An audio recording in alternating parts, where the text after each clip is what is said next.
Magandang gabi sa inyong lahat. Sa video na ito, pag-uusapan ko ang iba't ibang mga restaurant dito sa Berkeley na pwede ninyong kainan. Maraming pagpipilian dito sa Berkeley kung kahit sino ang kasama mo.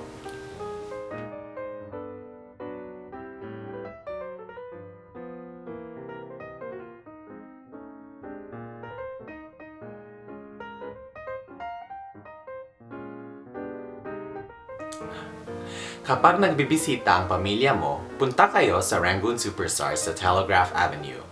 Medyo mahal yung mga presyo doon, kaya dapat kasama mo yung mga magulang mo para sila ang magbabayad. Kapag mamamasyal kayo sa mga kaibigan mo, punta kayo sa Kansai. Kahit nasa Oakland na ito, nasa tabi lang ito ng border sa Berkeley. Masarap ang sushi doon at may happy hour prices din sila.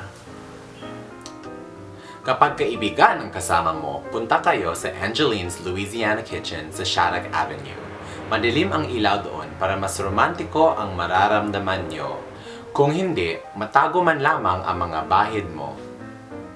At sa wakas, kapag naging mayaman ka na, punta kayo sa Chef Hanise, isang 5-star restaurant dito lang sa Berkeley. Ipinangalan ito ng Best Restaurant in America. Kahit malaki o maliit ang budget mo, may restaurant dito sa Berkeley na pwede niyong kainan. O siya, kain na tayo! Salamat sa panonood.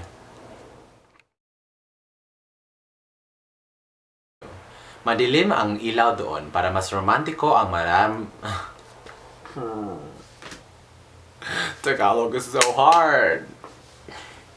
Okay. Me.